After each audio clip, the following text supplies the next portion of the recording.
ہمارے ذہنوں میں جو معیارات بیٹھے ہوئے ہیں وہ کیا ہے؟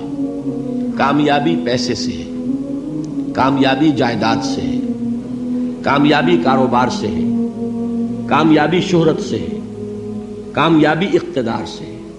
یہ معیارات ہیں. جو جتنا دولت مند اتنا کامیاب، جو جتنا مشہور اتنا کامیاب، جو جتنا پاپولر اتنا کامیاب، جو حکومت پر پہنچ گیا کامیاب، جس نے بڑا کاروبار جما لیا کامیاب، جس نے بہت جائیداد بنا لی کامیاب. یہی ہے اصل میں ساری بس کی گانٹھ.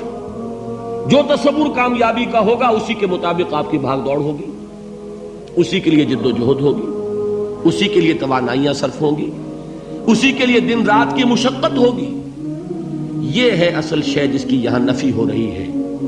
کامیابی دولت سے نہیں، کامیابی شہرت سے نہیں، کامیابی اقتدار اور طاقت اور حکومت سے نہیں، بلکہ کامیابی ہے ایمان سے، عمل صالح سے، تواصی بالحق سے، تواصی بالصبر سے.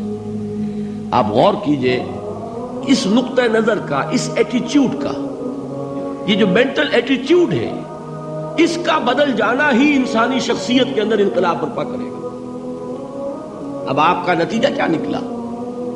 اگر تو دولت سے کامیابی ہوتی تو قارون بہت کامیاب تھا، اگر حکومت سے کامیابی ہوتی تو فرعون اور نمرود بہت کامیاب تھے. کامیابی ان سے نہیں ہے. کامیابی انسان دولت میں قارون کی دولت تک پہنچ جائے اور دنیا میں دبدبہ اور اقتدار اور سلطنت اور حکومت کے اعتبار سے وہ نمرود اور فرعون کا مقام حاصل کر لے، وہ ناکام ہے، خائب ہے، خاسر ہے، برباد ہے. اور ابو ذر غفاری کامیاب ہے، چاہے ان کے پاس کچھ نہیں تھا، جھونپڑی تک نہیں تھی، کوئی گھر نہیں تھا.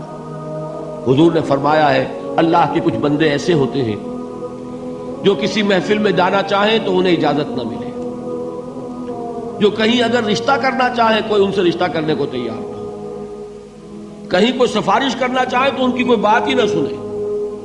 لیکن اللہ کے ہاں ان کا وہ مقام ہے کہ اگر بھولے سے بھی کسی بات پر قسم کھا بیٹھتے ہیں تو اللہ ان کے قسم کی لاج رکھتا ہے. یہ ہے فرق. یہ جان لیجیے اچھی طرح. اس بات کا مان لینا آسان، اس پر سبحان اللہ کہنا آسان، لیکن اس کے مطابق آپ کے اپنے ذہن کا بدل جانا بہت مشکل. اس لیے کہ ہم متاثر ہوتے ہیں اپنے ماحول سے. وہ بڑا محل ہے، دیکھ کر ایک دفعہ جھجری آتی ہے، وہ بڑی سی 20 فٹ لمبی کار سناٹے کے ساتھ آپ کے پاس سے گزر گئی.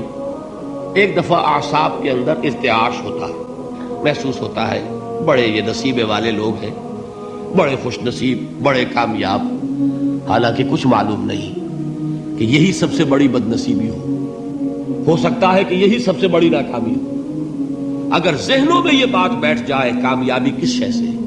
یہی وجہ دیکھیے قرآن مجید میں بارہا آپ دیکھیں اولئک ھم المفلحون، یہ ہے لوگ کامیاب ہونے والے. آج یہ آپ نے نماز میں وہ آیات سنی، یا ایھا الذین آمنوا ارکعوا واسجدوا واعبدوا ربکم وافعلوا الخیر لعلکم تفلحون. اے ایمان والو، رکوع کرو، سجدہ کرو، اپنے رب کی پرستش اور بندگی کرو اور اچھے کام کرو تاکہ تم کامیاب ہو جاؤ. تو کامیابی کن چیزوں سے ہے؟ یہ ہے سب سے بڑا سبق. یہ ہمارے دل میں اگر بات بیٹھ جائے، ٹھک جائے، تو زندگی بدل جائے گی. صبح و شام بدل جائیں گے، نقشے بدل جائیں گے، بھاگ دوڑ کا رنگ بدل جائے گا، ویلیو سٹرکچر بدل جائے گا. آج وہ ایک چیز نہایت اہم نظر آ رہی ہے، کل نہایت غیر اہم نظر آئے گی. جیسے کہ حضور کی حدیث ہے مالی ولی الدنیا، مجھے تمہاری اس دنیا سے کیا سروکار ہے. انما مثلی کراکب استظل تحت شجرۃ ثم راح فترکها، میری مثال تو اس سوار کی سی ہے جو تھوڑی دیر کے لیے ایک درخت کے سائے میں ٹھہرتا ہے سستانے کے لیے، پھر وہ اپنا راستہ لیتا ہے. اسے اس درخت سے مستقل تعلق اس کا نہیں ہے، وہ اس کا گھر نہیں، وہ اس کی منزل نہیں. اسی طرح یہ دنیا میرا گھر نہیں ہے. اب دیکھیے ہم کہتے ہیں انا للہ و انا الیہ راجعون، ہم تو مسافر ہیں، ہم اللہ کے پاس سے آئے، اللہ کی طرف ہمیں لوٹ جانا ہے. کن فی الدنیا کانک غریب و عابر سبیل، حضور فرماتے ہیں دنیا میں ایسے رہو جیسے کہ تم اجنبی ہو یا راہ چلتے مسافر. لیکن یہ طرز عمل کب ہوگا؟ جبکہ یہ آیت ہمارے ذہنوں کے اندر بیٹھ گئی ہو. والعصر ان الانسان لفی خسر الا الذین آمنوا وعملوا الصالحات وتواصوا بالحق وتواصوا بالصبر. یہ ہے اصل بات جو میں نے عرض کیا تھا کہ میں بتاؤں گا صحابہ کیوں ایک دوسرے کو یاد دلاتے تھے. اس لیے کہ دیکھیے جیسے برف باری اگر ہو رہی ہو، آپ باہر نکلیں گے تو برف آپ کے کپڑوں پر جم جاتی ہے نا، تو آپ جھٹکتے ہیں کپڑوں کو تاکہ برف ہٹ جائے. ہمارے ایمان پر اس دنیا میں رہتے ہوئے جب ہم متاثر ہوتے ہیں ماحول سے تو گردہ آ جاتا ہے، برف پڑ جاتی ہے. اس کو جھٹکتے رہنے کی ضرورت ہے، اور وہ جھٹکنے کی بہترین اور مؤثر ترین شکل یہی ہے کہ یاد رکھو کامیابی ان چیزوں سے نہیں ہے.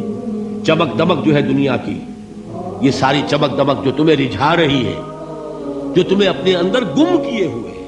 یہ لفظ گم پر اقبال کا وہ شعر یاد آ گیا کہ کافر کی یہ پہچان کے آفاق میں گم ہے، اور مومن کی یہ پہچان کے گم اس میں ہے آفاق.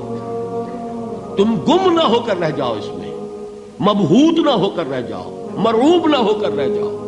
دنیا ہی کی محبت تمہارے اوپر ڈیرے نہ ڈال دے، تمہارے دلوں کے اوپر مسلط نہ ہو جائے.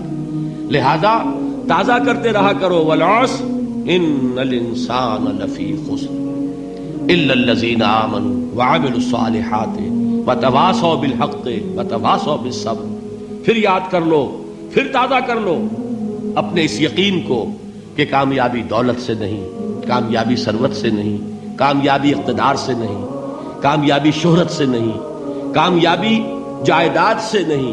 کامیابی ہے ایمان سے، کامیابی ہے عمل صالح سے، کامیابی ہے تواصی بالحق سے، کامیابی ہے تواصی بالصبر سے. یہ چار چیزیں ہیں کہ جو کامیابی کے لوازم